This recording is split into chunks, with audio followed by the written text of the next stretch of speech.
galab wanaagsan daawadayaal meel kasta aad joogtaan u diyaargarooba idaacadeena galabnimo inaad ka daawataan janaalkeena youtube-ka sirta wararka waa galabnimo jimcaha taariikhduna waxay ku beegan tahay 22 abriil sanadka 2022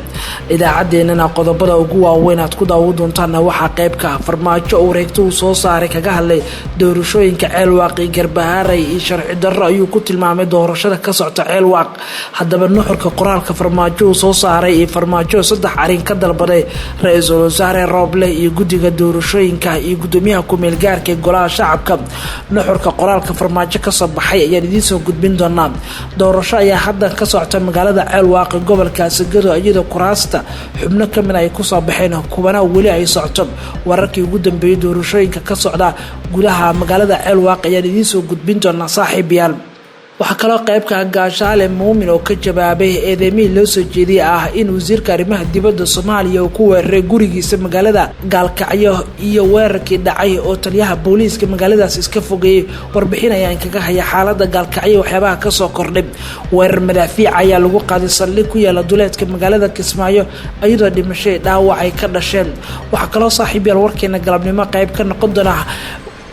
wasaaradda arrimaha dibadda ee wadankaasi Mareykanka ayaa iska fogeysay booqashada Ilhaan Cumar gabadha asal ahaan ka soo jeeda Soomaaliya ee ku tagtay Pakistan oo dood xoog leh ka dhaxdhalisay baraha bulshada kama marra madaxweynihii hore ee dalkaasi Kenya Mwai Kibaki oo da'da 90 sano jirka ku geeriyooday iyo dawladda Kenya oo ka hadashay dhammaan qodobadani kuba kale ayaan ku falanqeyn doonaa idaacadeena saaxiibayaal qayb ka noqo saaxiibada ku xidhay channelkeena subscribe noo dhig gambaleelkana taabasay kugu soo dhacaan macluumaadka warbixinadeena galabnimo qodobadani kuba kale isku diyaariya 15 daqiiqo ee soo aadan hagaag aan ku bilaabo maanta jimcaha doorasho ayaa ka bilaabatay ceelwaaq iyadoo durbo kuraas kamid ah la doortay kubana hadda doorashadooda in la hadlin ay ka socoto magaaladaasi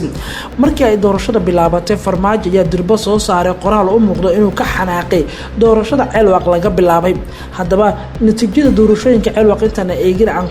ku hormaro qoraalka farmaajo uu soo saaray maxamed cabdilaahi farmaajo ayaa wareegto uu soo saaray sharci darro ku tilmaamay doorashada ka socota magaalada ceelwaaq iyo doorashooyinka kale ee ka dhacaya magaalooyinka Garbahaaray oo asaga uu abuuray wareegto ka soo baxday xafiiska madaxweyne farmaajo ayaa lagu sheegay in doorashada isbarbar socota ee Garbahaaray iyo ceelwaaq yihiin kuwa sharci darro ah oo balmarsan sharciga jahaynta doorashooyinka dadban oo ay ansixiyeen labada aqal ee baarlamaanka Jamhuuriyadda Federaalka Soomaaliya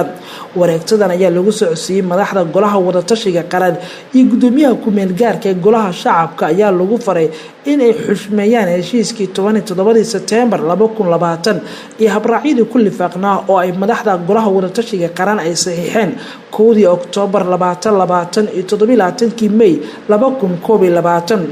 qofka lagu soo doorto hanaan khilaafsan heshiiskii doorashooyinka ee xeer lambar 30 ma yeelan karo xaquuq la mid ah xildhibaanada laga soo doortay ama lagu soo doortay habka waafaqsan heshiiskii September 2020 ayuu ku celceliyay farmaajo sidaa darteed farmaajo kama wuxuu yiri ma aqbali doono natiijo walba ceelwaaq ka timaada doorashada halkaasi ka socota farmaajo ayaa sidoo kale yiri sidaas darteed kama qayb qaadan karaan doorashooyinka gudoonka ee tan madaxweynaha iyadoo aan la helin heshiis wadar ogol ah ay wada gaareen madaxda golaha wada tashiga qaran si waafaqsan heshiiskii 17 September ma uusan soo bandhigin heshiiskii 17 September ee madaxdu ay gaareen ama uusan soo saarin baarlamaanka 11aad sharci wax ka bedelaya xeerka baarlamaan ee labadiisa aqal ee hore u saxiixeen ayuu yiri farmaajo madaxweynaha ayaa tilmaamay wax ka bedelka heshiiska 17 September iyo habraacyada ku lifaaqnaa ay u baahan yihiin heshiis siyaasadeed oo ay dib kaga wada xaajoodaan xubnaha madasha wada tashiga qaran asaga oo faray in si degdeg ah isugu yimaadaan si xal midaysan loogu gaaro 16 kursi ee loo asteeyay ee Garbahaaray madaxweyne maxamed cabdilaahi farmaajo ayaa ku adkeystay in la sii wado la dardargeliyo doorashooyinka oo ay ka harsan tahay aqalka sare aqalka hoose tan madaxweynaha haddaba nuxurka qoraalka farmaajo ayaa u muuqda mid uu ka carooday ama ka xanaaqay doorashada maanta ka bilaabatay magaalada ceelwaaq ee gobolka Sagaado halkaas oo lagu doortay kuraas badan oo kamid ah baarlamaanka federaalka Soomaaliya warqada ka soo baxday farmaajo ama wareegtada farmaajo soo saaray ilaa intee laga shaqeyn karta dadka oo doorso siyaasadda ayaa qaba in qoraalka farmaajo u muuqdo mid kali ku ah oo aan wax badan ka qaban karin marka loo eego natiijooyinka soo baxay doorashooyinka ceelwaaq ka socda magaalada ceelwaaq waxa ku soo gudoomiye gudoomiyaha guddiga doorashooyinka heer federaal Muuse Geele waxaana laga yaabaa in xubnaha soo baxa isla markiiba halkaasi lagu siiyo kaararkooda isla markiina fadhiyada baarlamaanka lagu dhaariyo. haddaba intaanan eegin natiijooyinka doorashada Ceelwaaq maxaa qoraalkan Farmaajo ka keenay inuu maanta uu soo saaro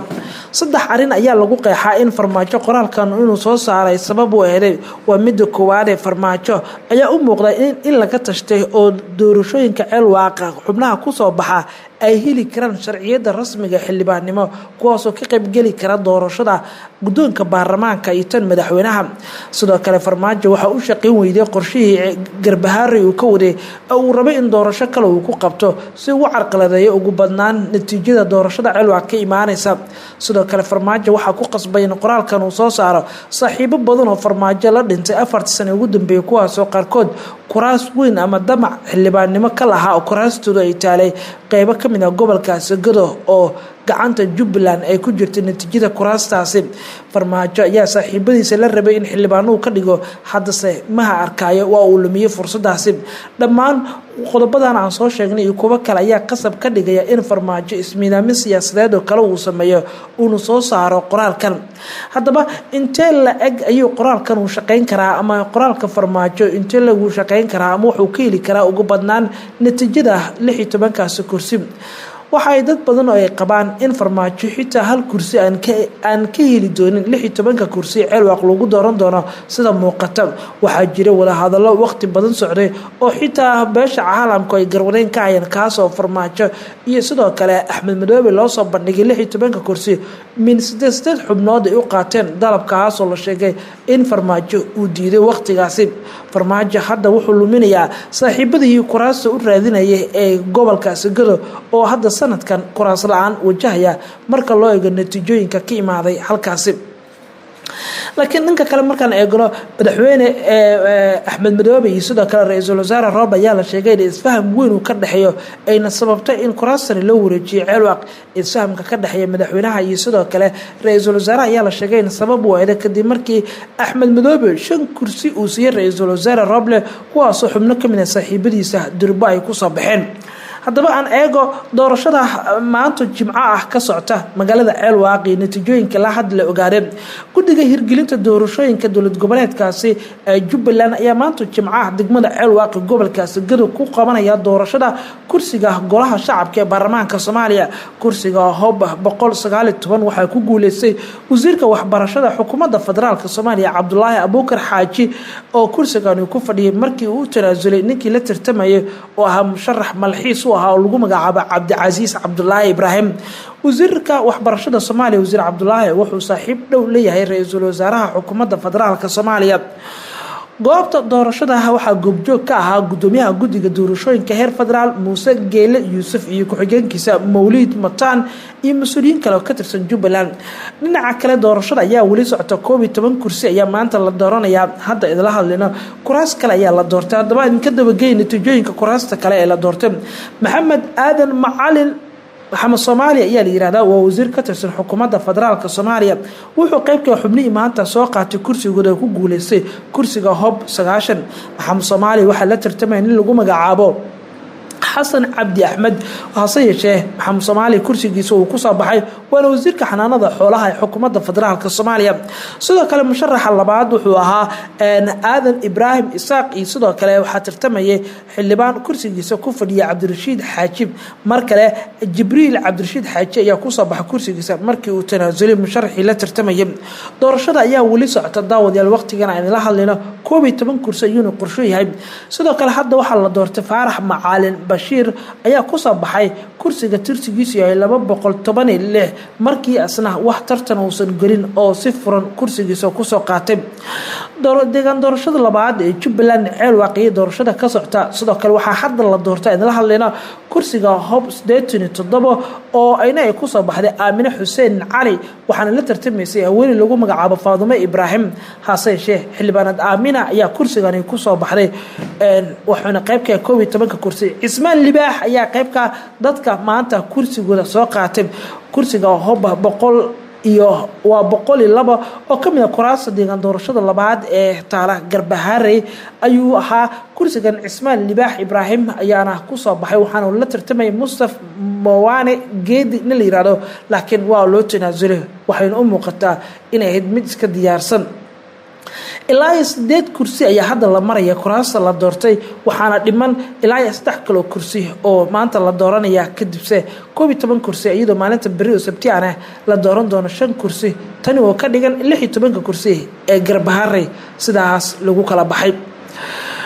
haddaba farmaajo halkan wax uma yaalo sida ay qabaan dad badan oo xildheerayaal ah wareegtada farmaajo ayaana u muuqata mid aan wax badan ka tiri doonin natiijooyinka soo baxay warbixinadana kale ee galabnimo ayaan u gudbi doonaa saaxiibayaal weerar madaafiic ah ayaa lagu qaaday saldhig ciidamada Kenya iyo kuwa Jubbaland ay ku leeyihiin duleedka magaalada Kismaayo aan eego xubnan ka mid ah mintidiinta al-shabaab ayaa saacadihii lasoo dhaafay waxay weerar madaafiic ah ay ku qaadeen saldhig ciidamada dowlad goboleedka Jubbaland ay ku leeyihiin deegaanka Baarka oo hoostaga magaalada Kismaayo waana halka laga ilaaliyo ammaanka magaalada Kismaayo gobolka Jubbada Hoose oo laga ilaaliyo goobjoogyaal ku sugan deegaanka la weeraray waxay sheegeen inay maqlayeen jug culus iyo madaafiic ku dul dhaceysay xirada ciidamada Jubbaland iyo agagaarkeeda balse ma la cadeyn karo ilaa hadda qasaaraha ka dhashay walow wararka qaar ay sheegayaan inuu jiro qasaaro dhimasho dhaawac al-shabaab oo ka hadashay weerarkan ayaa sheegatay in madaafiicda ay la haleeshay gudaha xirada ciidamada Jubbaland isla markaana qasaaro xoog leh ay gaarsiiyeen ciidamada Jubbaland balse ma aysan ila madax banaan ma xaqiijin karaan sheegashada kooxdan wararka ayaa waxay intaas ku dareeyaan in ciidamada Jubbaland dhankooda ay howlgalay ka sameeyeen deegaanada ku dhow deegaanka Baarka oo halka laga ilaaliyo ammaanka wararkii ugu dambeeyay inaga helay aan ka helin deegaanka Baarka oo kamid ah deegaanada laga ilaaliyo amniga magaalada Kismaayo waxay sheegeen in xaaladdu tahay mid caadi ah oo ciidamadu ay sameeyeen howlgal laakiin ila dhanka ammaanka ayaa channelka Nasirta wararka u sheegay in ilaa 2 madfac ay xirada gudaheeda ku dhacday sidoo kalena uu dab qabsaday mid kamid ah gaadiidka ciidamada Kenya oo xirada ku baakina ma jiro macluumaad intaas ka baxsan oo dheeraad ah oo aan ka helino xaalka Kismaayo waxaase naga xasuusina daawadayaal macluumaadkan iyo wixii kale ku soo kordha wararkeena kale ayaan kugu soo gudbin doonaa goordhow waxaan eegi doonaa geerida madaxweynihii hore ee dalkaasi Kenya Mwai Kibaki oo goordhow ku geeriyooday magaalada Nairobi isagoo jira da'da 9aad laakiin intaan aan eegin dowladda Mareykanka waxay iska fogeysay arin muran xoog leh ka dhaxdhalisay dalalka Hindiya iyo Pakistan oo Ilhaan Cumar ay sabab u ahayd kadib booqashadii ay ku tagtay dalkaasi Pakistan garan gobolka lagu murusan yahay Kashmir dowladda Mareykanka ayaa soo saartay qoraal ay kaga hadlayso booqashada Ilhaan Cumar oo kamid ah aqalka Congress-ka Mareykanka ay ku tagto gobolka lagu murusan yahay Kashmir qaybta Pakistan ayagoo sheegtay in booqashadaas ay tahay mid aan rasmi ahayn oo waaxda arrimaha dibadda Mareykanka ay waxba ka ogeen ayna tahay mid shakhsiyeed oo Ilhaan kaliya qusaya mid kamid ah la taliyaasha xogayaha arrimaha dibadda Mareykanka Antonio Blinken ayaa yiri tani waa booqasho aan rasmi ahayn marka loo eego isbedelada ku yimid siyaasadda dowladda Mareykanka booqashadan waa mid shakhsiyeysan manahan wax siyaasad ahaan Mareykanka qusaya ama waaxda arrimaha dibadda waxay ka ogtahay waxana qoraalkan u muuqda mid lagu qancinayo dowladda Hindiya oo ka carootay in Ilhaan Cumar ay tagto gobolka lagu murusan yahay ee Kashmir goor sii horeysay oo shalay ay dowladda Hindiya cambaaraysay booqashada Ilhaan Cumar oo 5 maalmood xiriir ay ku joogtay dalka Pakistan gaar ahaan gobolka lagu murusan yahay Kashmir Hindiya ayaa sheegtay in booqashadeeda ay carqaladeynayso madax banaanida dalkaasi sidoo kale booqashada Ilhaan ay ku tilmaamtay mid maangaabnimo siyaasadeed sida Ilhaan Cumar lagu eedeeyay afayeen waxa le wasaaradda arrimaha dibadda ee dalkaasi Hindiya Arman Page yiraahdo ayaa yiri booqashadan waxay qayb ka tahay marin habaabin xoog leh iyo dhaawac u geysanaysa sumcadda dalkaasi Pakistan Kashmir waa meel hadda aan sharci ka jirin oo labada dal isku haystaan Hindiya waxa ay u aragtaa in xadgudub weyn ay tahay booqashada Ilhaan ay ku tagtay gobolkan laguna carqaladeynayo sumcadda iyo waliba madax banaanida dalkaasi Hindiya ayuu yiri Ilhaan Cumar oo qaybka xubnaha aqalka Congress-ka Mareykanka ayaa booqashada ku tagtay gobolka Kashmir qaybta Pakistan laga maamulo arintan ayaana si weyn u qabsatay warbaahinta saacadihii ugu dambeeyay oo Hindiya iyo Pakistan ba ay dagaal xoog leh ka dhaxeeyo gobolkaas oo uusan jirin cidna ka arrimiya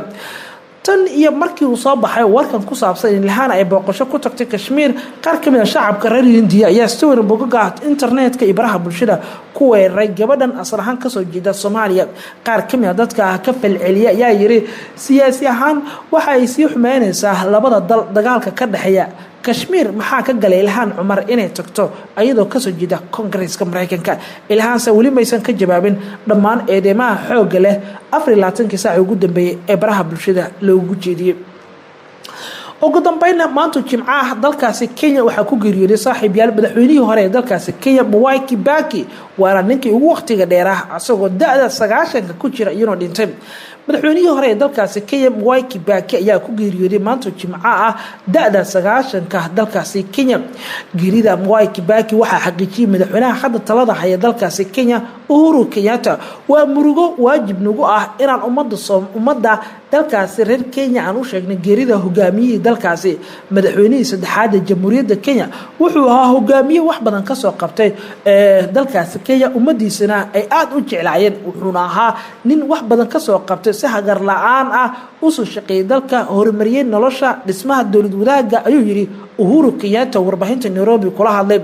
wuxuu hadalkiisa raaciyay aniga oo ka baroordiiqaya ama aniga baroordiiq u sameyn doona dhimashada waa dhimashada hogaamiyina wadankaasi Kenya waxa aan rabnaa dadka reer Kenya inay isdejiyaan waxaan sameyn doonaa barnaamijyo badan oo lagu xasuusin doono hogaamiyihii Kenya Mwai Kibaki waqtigii adkaa ee dalkan soo hogaamiyay Mwai Kibaki wuxuu ahaa madaxweynihii saddexaad ee soo mara dalkaasi Kenya wuxuuna xilkan hayay 2003 oo loo doortay ilaa 2013 ayuu madaxweyne ka ahaa Kenyatta ayaa sheegay in dalku uu gali doono xaalad baroordiiqa oo loo baroordiiqi doono hogaamiyada inta laga aasayo madaxweynihii hore ee Kenya geeriyooday ayaa sidoo kale Uhuru Kenyatta uu sheegay uu amar ku bixiyay xitaa in calanka dalkaasi Kenya hoos loo dhigo muddada ay socoto baroordiiqa Mwai Kibaki ayaa qayb ka ahaa xubnaha madaxda Kenya ee qayb weyn ka soo qaatay dowladda ku meel gaarka ee Soomaaliya wuxuuna la soo shaqeeyay Allah u naxariistay madaxweynihii hore ee Soomaaliya Kornel Cabdullaahi Yuusuf Axmed dowladiisi 2004 oo magaalada Embakati lagu soo dhisay waxaana la sheegay Mwai Kibaki in door weyn ka qaatay dowlad dhiska Soomaaliya oo hadda meel fiican maraysa geerida Mwai Kibaki waxa ka falceliyay madax badan oo Afrikaan ah iyadoo aaskiisana maalinta bari oo Sabti ah Uhuru Kenyatta sheegay in lagu sameyn doono gudaha dalkaasi Nairobi galab wanaagsan warbixinadani galabnimo ayaan halkan ku soo koobinaa daawadayaal warbixinadan ayaa ugu waaweyn warbixinadan wixii soo kordha warkeena caawa ayaa naga xasuusinaa biidnillah nabadgelyo